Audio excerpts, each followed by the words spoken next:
Hello there, this is Harry, and I'm here to present part 2 of What If Harry Potter was sent to Azkaban and was trained by Lord Sauron. Let's get into the video. Reminder, I do not own Harry Potter or Lord of the Rings. This is purely speculation. Chapter 3: A Master Looking for Servants. When Bellatrix left, he changed into his armor, black like Sauron's red cape, a hood with a red and black Oni samurai mask.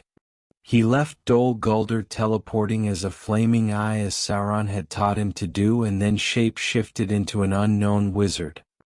He found his target in Diagon Alley. Lucius Malfoy was going into an alley when Harry hit him from behind, making him unconscious. He slipped a ring of power on his finger and left instructions to come to the throne room of Dol Guldur. Harry then made his way back to his throne room. Lucius Malfoy showed up 2 days later as a Nazgul wearing a black robe, hood, and a mask of gold. He bowed to Harry and said, "What is your bidding, master?" Harry said, "I need you to bring this ring to Lord Voldemort and make sure he puts it on. Then once he turns into a Nazgul, he is to tell his followers they work for me now."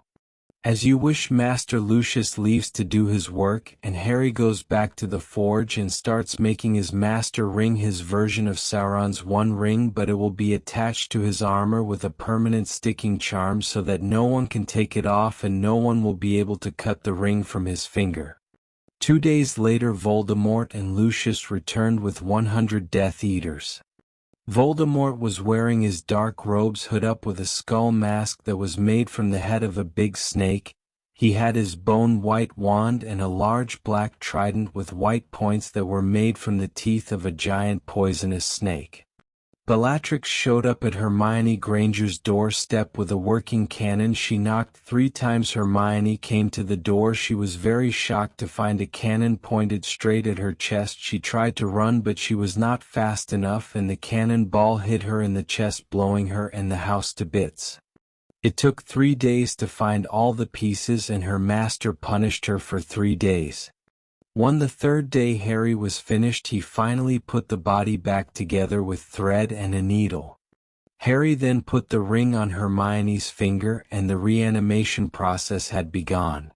1 day later, Hermione showed up in Harry's throne room wearing the traditional Nazgul robes and a mask made of book spines.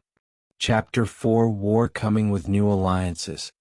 Albus Dumbledore was not a happy man by any standard. He just got back from Azkaban prison, and the sight almost made him lose his lunch. News of dark entities, kidnappings and murders had popped up all over the wizarding world. The Wizengamot is getting nerves. Ever since that dark, sickly green and black fortress popped up, horrible things have happened. It seems that a new war was coming, and what's worse, a new land with new people and dangers just popped out of nowhere, and a good thing to elves, men, dwarfs, even new wizards. A few to little but still a welcome sight have agreed to help. They told him about Sauron, his servants, and how Harry Potter is now being trained to be his newest weapon. Gandalf the Grey, Elrond, Gimli, Legolas, Lady Galadriel and Aragorn sat around Dumbledore's desk talking about Harry and their new alliance with the wizarding world. Gandalf the Grey said we should mount an attack on Sauron and Harry before their strength grows too high. Everyone agreed and started prepping for war. Chapter 5: New Name, New War. Harry was very happy. He gained 3 new Nazgul this week. They were not as powerful nor smart, but they were blindly obedient, so it wasn't that bad. He even created rings of power and gained alliances with the vampire lords of the north, the werewolves of the south, and the President of the United States. With his new master ring, he was stronger, faster, and more powerful than ever. His armies grow with every day, and their first taste of blood and battle was 2 days away. Sauron entered the room in his elven form, white robes, pointy ears, and smile that would wipe uncertainty from the room. He said, "It is time you passed my tests and came out powerful in your own right. It is time for your dark name to be known to all. Kneel at my feet and we will begin." Harry got on his knees. Sauron then started speaking in the black speech of Mordor. It rolled of the tongue in dark waves, each syllable coming out ratchet and foul, and finally he said, "You will be known as Dark Lord Morgoth, Lord of the New World, and may Master rise and take this necklace. When I die it will return me to physical form as a ringwraith, and may armies, Nazgul and lands will be yours to rule as you see fit."